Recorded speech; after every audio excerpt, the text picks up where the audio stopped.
मैं अवनीश सिंह केवाईएमएस एकेडमी से static GK CMAT के लिए कंप्लीट कर रहे हैं, जिसमें हम लोग हिस्ट्री देख रहे हैं और इसमें सुंग डायनेस्टी हम लोग आज पढ़ने वाले हैं, क्योंकि हमने लास्ट क्लास में मौर्यन डायनेस्टी पढ़ा था और बीच में हमने इसमें जैनिज्म बुद्धिज्म को भी देखा। इसलिए क्योंकि कंटेम्पररी थे वो लोग, जैनिज्म और बुद्धिज्म कंटेम्पररी था, तो उसको पढ़ना साथ में जरूरी था क्योंकि उसका बहुत ज्यादा हमारी सोसाइटी पे इम्पैक्ट था। तो इसलिए हमने बीच में आपको जैनिज्म और बुद्धिज्म की स्लाइड डाल रखी है, आप उसको ध्यान से देखें, उससे क्वेश्चन बनते हैं। हर एग्जाम में, कोई भी आप एग्जाम देने जाओ, चाहे गवर्नमेंट एग्जाम भी हो, उसमें बुद्धिज्म जैनिज्म से क्वेश्चन हमेशा आते रहता है क्योंकि सोसाइटी में इनका इंपॉर्टेंट रोल रहा है।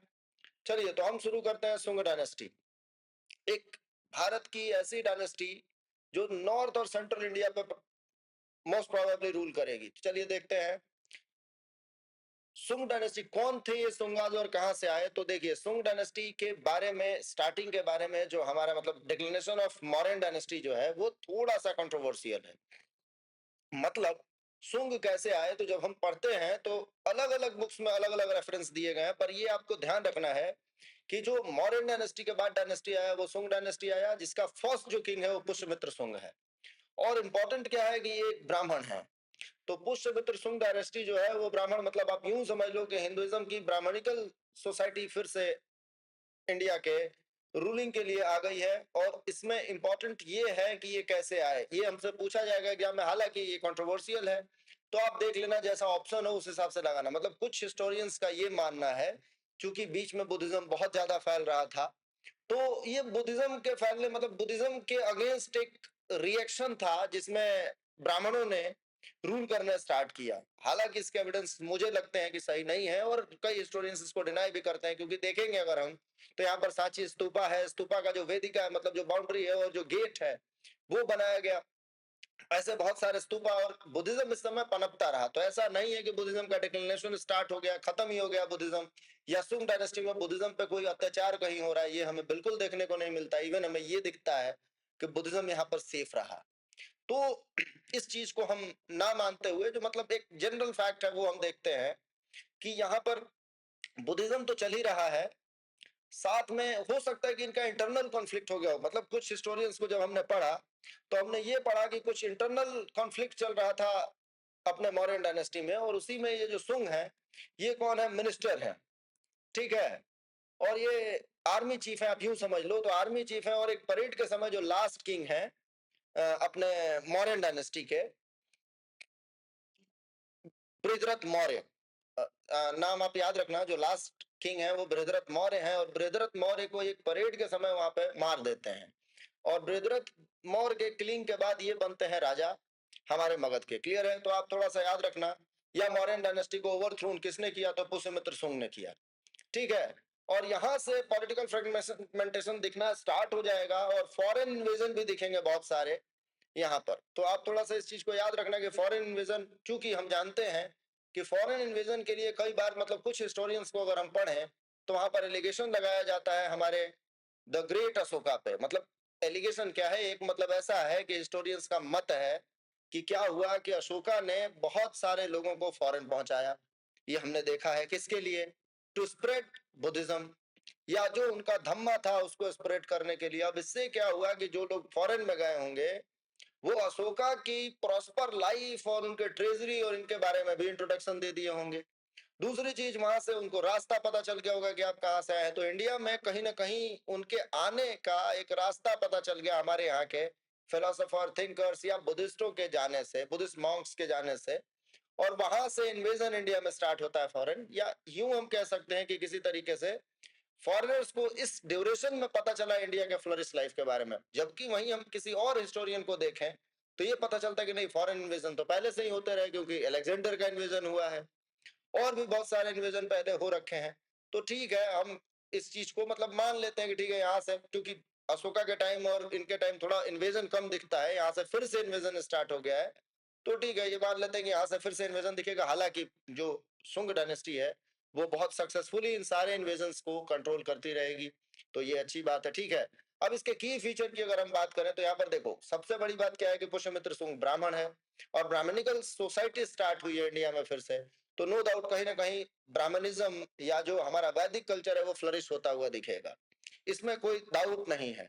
तो देखो फिर से रिस्टोरेशन ऑफ हिंदुइज्म हो जाएगा और जो हमारा कल्चर है वो हिंदुइज्म की ओर टिल्टेड हो जाएगा। हालांकि कहीं भी बुद्धिज्म के सपोर्ट में कमी नहीं रही है, ठीक है। और आर्किटेक्चर, लिटरेचर ये सब बढ़ने लग जाएंगे। संस्कृत फिर से हमारा स्टेट लैंग्वेज बन जाएगा, जो कि हमने देखा है बुद्धिज्म का जो अशोका है या मौर्यंस है, उस समय ब्राह्मी, खरोष्टी, ग्रीक, कर्माई की अलग अलग ऐसे लैंग्वेज रहे हैं और पाली प्रकृत लोगों में प्रचलित भाषा रही है। तो फिर से यहाँ पर जो हमारे, चूंकि बुद्धिज्म और जैनिज्म के टाइम हम टेक्स्ट देखेंगे, हालांकि ये क्वेश्चन आपके एग्जाम में पूछा जाएगा, आप थोड़ा सा ध्यान रख लेना। जो बुद्ध के समय लैंग्वेज यूज किया बुद्ध ने अपने सरमन के लिए, वो लैंग्वेज था पाली। वहीं जो महावीर स्वामी ने यूज किया वो था प्राकृत। तो ये लैंग्वेज भी पूछा जाता है। जो बुद्धिज्म की ज्यादातर बुक है वो पाली में है और जैनिज्म की जो ज्यादा बुक है उस टाइम की वो प्राकृत में है। तो ये क्वेश्चन पूछा जाएगा। फिर से यहाँ पर जो शुंग डायनेस्टी है, यहाँ पर जो हमें टेक्स्ट मिलने शुरू होंगे, जो भी बुक्स हमें मिलनी शुरू होंगी वो संस्कृत में हो जाएंगी, मिलनी शुरू हो जाएंगी। तो इस सॉरी इस तरीके से हमें ये पता चल रहा है कि फिर से संस्कृत का एज स्टार्ट हो गया है, ब्राह्मण फिर से अपने फ्लरिश लाइफ की ओर बढ़ रहा है, हिंदुइज्म फिर से इंक्लिनेशन पे है और बुद्धिज्म को भी सपोर्ट है। हम ये नहीं बोल रहे हैं कि दूसरे, क्योंकि इसको हम ये नहीं बोल सकते कि सिर्फ ये हिंदू सपोर्टर थे, इनने लगभग सबको फ्लरिश किया, वहां पे सभी लोग फल फूल रहे हैं। हाँ, नो डाउट हिंदुइज्म की ओर इनका ट्रीटमेंट या इनका झुकाव रहेगा, तो थोड़ा सा ये हम ध्यान रखेंगे। इसके बाद पुष्यमित्र शुंग की हम हिस्ट्री देखेंगे तो देखो पुष्यमित्र शुंग जो है वो मैनेजर जनरल है, मैंने बोला था मिलिट्री हेड है, आर्मी हेड है, और उनने बृहद्रथ मौर्य जो मौर्यन डायनेस्टी के लास्ट रूलर हैं उनको किल करते हैं एंड देन आफ्टर अपनी डायनेस्टी स्टार्ट करते हैं। तो यहाँ पर हमसे ये क्वेश्चन पूछा जाएगा कि पुष्यमित्र सिंह कौन थे, तो ये ब्राह्मण थे। किस डायनेस्टी के बाद शुंग डायनेस्टी आई या मौर्यन डायनेस्टी को किसने ओवरथ्रोन किया, तो पुष्यमित्र शुंग या शुंग डायनेस्टी ने ओवरथ्रोन किया। ऐसे क्वेश्चन हमसे पूछे जाएंगे, तो थोड़ा सा आप ध्यान देते चलिएगा। जब भी मैं पढ़ाऊं तो पेन पेंसिल लेकर के बैठना है। एक्स्ट्रा फैक्ट जो भी मैं बताता हूं आपको नोट करना है। कुछ चीजें हमारे स्लाइड बनाते टाइम छूट जाती हैं या मुझे लगता है पढ़ाते टाइम की ये भी एग्जाम में आ सकता है, तो वो हम ऐड कर देते हैं, राइट। तो थोड़ा सा ध्यान रखें आप इन चीजों का कि पेन लेकर के बैठे, नोट करें, नोट्स बनाएं, क्योंकि देखो सिर्फ वीडियो देखोगे तो उससे हमारा सिलेक्शन तो कहीं रुक सकता है। तो ये चीज थोड़ा सा आप ध्यान रख लेना। फिर सुंग डायनेस्टी में आपको देखा जाएगा, अब इनने क्या किया, इन्वेजन होने शुरू हो गए थे। तो इंडो ग्रीक्स इन्वेजन स्टार्ट हो गए हैं, डेमेट्रियस मेनांडर का अटैक हुआ है और इसको सक्सेसफुली हमने देख लिया। ब्राह्मणिकल रिचुअल्स स्टार्ट हो गए, ये हमने देखा, ये इंपॉर्टेंट है। फिर से संस्कृत का एक नया एज स्टार्ट हो गया। संस्कृत फिर से आफ्टर वैदिक एरा संस्कृत फिर से रिस्टैब्लिश्ड होता हुआ दिख रहा है, तो हमें ये याद करना है दोस्तों। फिर इसके साथ सक्सेसर कौन था पुष्यमित्र शुंग का, ये क्वेश्चन है, ये हमसे पूछा जा सकता है कि पुष्यमित्र शुंग के सक्सेसर कौन हुए, तो अग्निमित्र। पर पुष्यमित्र शुंग तक हम पहुंचने के पहले इसमें एक बार एक चीज और देखेंगे कि पुष्यमित्र शुंग के जो पुरोहित, पुरोहित समझते हो ना, मतलब उनके जो ब्राह्मण हैं, उनके यहाँ जो पूजा पाठ करवाते हैं, वो कौन थे, तो वो थे पतंजलि। और पतंजलि ने पहली बार हमें ये देखने को मिलता है कि यहाँ पर अश्वमेघ यज्ञ करवाया। मतलब रिटन एविडेंस अगर अश्वमेघ यज्ञ का कहीं हमें मिलता है तो वो कब हुआ, क्योंकि अश्वमेघ यज्ञ तो हमें पहले भी हमने देख लिया वैदिक कल्चर में, पर रिटन एविडेंस जो अश्वमेघ यज्ञ परफॉर्म किया गया वो यहाँ पर हमें देखने को मिलेगा। और वहां पर पुरोहित कौन है, तो पतंजलि है। तो ये एक इंपॉर्टेंट आपको क्वेश्चन हो सकता है एग्जाम में पूछा जाए कि पतंजलि किसके पुरोहित थे, तो पुष्यमित्र शुंग के डायनेस्टी में थे और उन्होंने ही अश्वमेघ यज्ञ करवाई थी, तो या यज्ञ करवाया था। ये आप याद रखें, क्वेश्चन हमसे पूछा जाएगा, ठीक है। चलिए, इसके बाद आता है अग्निमित्र। अग्निमित्र जो है वो मतलब इनके सक्सेसर कौन हुए, तो अग्निमित्र हुए, ठीक है। ये आप याद रखना कि अग्निमित्र शुंग जो है ये पुष्यमित्र शुंग के सन है।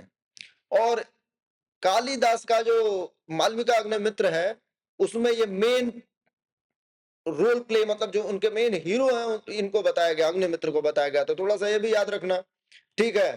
और इनने विदर्भ से वॉर किया और आपसे ये भी पूछा जाएगा कि विदर्भ इनसे अलग हो गया, थोड़ा सा बहुत ये भी याद रखना। और इनने बहुत कुछ सोसाइटी के लिए बहुत कुछ नहीं किया, थोड़ा बहुत ये याद रखना कि हेलिडोरस ने इस समय पे एक पिलर बनाया था विदिशा में, जिसको विदिशा का पिलर स्क्रिप्शन भी बोलते हैं, ये आपसे पूछा जाएगा। और ग्रीक एम्बेसडर इनके राज्य में आए, ये भी आप याद रखना थोड़ा बहुत, ठीक है। बाकी कोई चीजें बहुत ज्यादा इंपॉर्टेंट नहीं है। भागभद्र इम्पोर्टेंट है। भागभद्र में ये जो ग्रीक एम्बेसडर हम लोग देख रहे हैं वो आए थे, तो ये अग्निमित्र में आए थे, इनमें आए थे, थोड़ा सा डाउटफुल है। पर ये याद रखना कि भागभद्र के बाद ये डायनेस्टी कहीं ना कहीं डिक्लाइन होती हुई दिखती है। और इस डिक्लेनेशन के बाद आप ये भी याद रखना कि यहाँ पर ये वजुजेष्ठ जो है ये काम के नहीं है, आप मत याद करना, इनको छोड़ देना। आप तो बस 2-3 राजाओं को याद रखो। सबसे पहले याद रखना है अग्निमित्र, पुष्यमित्र सुंग, देन आफ्टर अग्निमित्र सुंग, और देन आफ्टर भागभद्र। थोड़ा बहुत याद रखोगे, ग्रीक एम्बेसडर्स जो है वो अग्निमित्र और इधर दोनों में आए थे, तो ये थोड़ा सा याद रख लो। हेलियोडोरस पिलर कहाँ बनाया था, तो भागभद्र के टाइम पे बनाया था। सॉरी मैंने गलत बोल दिया, तो वो आप सही कर लेना। और फिर उसके साथ आपसे ये भी पूछा जाएगा कि ये खत्म कैसे हुआ, तो ये हम देखेंगे। इसके साथ एडमिनिस्ट्रेशन इनका कैसा रहा, तो मिलिट्री ऑर्गेनाइजेशन बहुत अच्छा रहा। इन लोगों ने सेंट्रल और नॉर्थ इंडिया पे रूल किया, ठीक है। अपने सिटीज को फोर्टिफाइड किए, फोर्टिफाई मतलब उसको कवर कर देना, बाउंड्री वॉल बना करके फोर्ट बनाना बड़े बड़े, और वहां पर उसको कुल मिलाकर के सिक्योर करने जैसा है, ठीक है। लोकल गवर्नेंस ने स्टार्ट किया, स्मॉलर रीजन्स को बांटा और वहां पे छोटे छोटे रूलर को बिठाया। मतलब रूलर क्या, इनके ही लोग थे छोटे जो वहां पे लोगों की केयर टेकिंग करते थे, तो ये याद रखना। ट्रेड बिजनेस एक्सपांड हुआ, हालांकि एग्जाम में नहीं आएगा पर फिर भी हमने डाल रखा है, कभी एक क्वेश्चन आ गया ऐसा तो आप उसको देख पाए, कर पाए, ठीक है। और ब्राह्मणिकल ट्रेडिशन, ये मैं बार बार रिपीट कर रहा हूं कि Brahmanical religion, Brahmanical tradition start हुआ। यहां से इनका कंट्रीब्यूशन अगर हमसे पूछा जाए तो आर्ट एंड लिटरेचर में बहुत ज्यादा डेवलपमेंट हुआ। सांची का जो हमारा बौद्ध स्तूपा है उसका जो गेट है वो बनाया गया, भरहुत स्तूप बनाया गया, सांची स्तूप बना, और गेट पे जो जातक की वो है सीनरीज है वो बताई गई। जातक एग्जैक्टली क्या है कि ये बुद्ध के रीबर्थ की स्टोरी बताने वाली, कभी क्वेश्चन आपसे पूछा जाए कि जातकास टेल्स जो हैं वो किसके बारे में इंफॉर्मेशन देते हैं, तो पहले तो ये बुद्धिज्म का टेक्स्ट है और इसमें बुद्ध के रीबर्थ की स्टोरीज हैं कि बुद्ध का बर्थ कैसे हो सकता है, किस समय पे किस फॉर्म में हो सकता है, वो सारी चीजें यहाँ पर बताया गया। तो ये चीजें वहां पर स्टोरी के फॉर्म में, या आप समझ लो स्कल्पचर और सीनरीज के फॉर्म में उकेरा गया, ठीक है। लिटरेचर आप जानते हैं, मैंने बार बार रिपीट किया है कि संस्कृत इस समय पे फ्लरिश हो रहा है, संस्कृत का मेन एज बोला जाएगा इसको, ठीक है। और रिलीजन जो है वो फिर से वैदिक ट्रेडिशन स्टार्ट हो जाएगा, टेंपल आ जाएंगे, रिचुअल्स स्टार्ट हो जाएंगे। हालांकि टेंपल में कहीं भी गॉड के होने का एविडेंस बहुत ज्यादा नहीं मिलता है, पर हाँ लोग मंदिर बनाएंगे, वहां पे लोग गॉड के फोटोज होंगे, मतलब मूर्ति वगैरह पूजा मतलब दिखना शुरू होगी, तो मेनली वो गुप्तन डायनेस्टी से दिखना स्टार्ट होती है। तो यहाँ पर कई बार हम हिस्ट्री में कंफ्यूज होकर के यहाँ से लगाने लग जाते हैं, तो आप मत मार्क करना, गुप्तन डायनेस्टी से मूर्ति पूजा दिखेगा आपको, ठीक है। पैटर्नेज ऑफ बुद्धिज्म सेम चलता रहा, कोई दिक्कत नहीं है। इसका डिक्लेनेशन क्यों हुआ, कैसे हुआ, तो ये फिर से वही जो हर किंगडम में कहीं ना कहीं डिक्लेनेशन का कारण होता है, कॉमन कॉज। वो क्या है, वीक सक्सेसर आ गए, उनने अपने सेंट्रलाइज कंट्रोल को नहीं संभाल पाए, रिलीजन रिलीजन पावर जो है वो बढ़ गया, और अलग अलग जगह पे अलग अलग राजा आने लग गए, इन्वेजन होने लग गए। इंडो ग्रीक्स का इन्वेजन हुआ, सीथियन का हुआ, देन पर्थियन भी हम लोग देखेंगे आगे चल के, ठीक है। तो इस तरीके से ये खत्म हो गया। और आपको ये याद रखना है कि इसके जो आखिरी किंग हैं, बीच के जो किंग है ना, वो थोड़े से डाउटफुल है। जो इधर हमने किंग्स देखे थे, ये अग्निमित्र और वसुजेष्ठ और भागभद्र, भागभद्र के बाद भी कुछ किंग रहे हैं, पर ये डाउटफुल है कि कौन किंग आया, कैसा आया। तो यहाँ पर आपको ये याद रखना है कि लास्ट रूलर जो थे, इसलिए मैंने वहां पे आपको छोड़वा दिया था कि लास्ट रूलर जो है वो देवभूति है, इंपॉर्टेंट है। और इनको इन्हीं के मिनिस्टर वसुदेव कण्व ने मार दिया, या इनको ओवर रूल कर लिया, और फिर इसके बाद आता है एक नया डायनेस्टी, कण्व डायनेस्टी। तो ये इंपॉर्टेंट चीज है कि हमसे अगर पूछा जाए कि शुंग डायनेस्टी का लास्ट किंग कौन थे, तो देवभूति थे, और इनको किसने सक्सीड किया या इनको ओवरथ्रोन किसने किया, इनके सक्सेसर कौन हुए, तो सक्सेसर क्या, इनके मिनिस्टर हैं, उनने इनको मारा, और वसुदेव कण्व ने कण्व डायनेस्टी की नींव रखी, या एक नई डायनेस्टी भारत को मिली, ठीक है। इसकी लेगेसी क्या है, ये अगर हमसे पूछा जाए तो देखो, कल्चरल लेगेसी ये है कि फिर से ब्राह्मणिज्म आ गया है, हिंदू डायनेस्टी है, आर्ट स्टाइल डेवलप हुई नई नई, और यहाँ पर इंडियन और साउथ इंडियन, ये साउथ ईस्ट इंडियन आर्ट या एशियन आर्ट का स्टार्टिंग होता है, ये थोड़ा सा आप देख लेंगे। इस डायनेस्टी ने जो है वो मौर्यन एम्पायर के बाद एक बड़े किंगडम के फॉर्म में ये भी बना हुआ है, कहीं ना कहीं भारत के लगभग लगभग सेंट्रल और नॉर्थ पूरे इंडिया को रूल करता है, तो ये इसकी लेगेसी है, ठीक है। कंक्लूजन में बहुत कुछ हमारे हिसाब से काम का नहीं है, पर ठीक है, सुंग डायनेस्टी जो है वो सिग्निफिकेंट प्लेस इंडियन हिस्ट्री में रोल कर रहा है। ये थोड़ा बहुत हमने डाल रखा है, पर ठीक है, आप चाहो तो इसको छोड़ भी सकते हो। पर इसके पहले के जो फैक्ट हैं वो इंपॉर्टेंट हैं। सुंग dynasty exam point of view से बस इतना ही इंपॉर्टेंट है कि भरूच, सांची, बेसनगर, विदिशा, हेलियोडोरस, पुष्यमित्र सुंग, ये जो नाम मैंने लिए ये इंपॉर्टेंट है। ये आपको देखना चाहिए क्योंकि ये एग्जाम में आते हैं।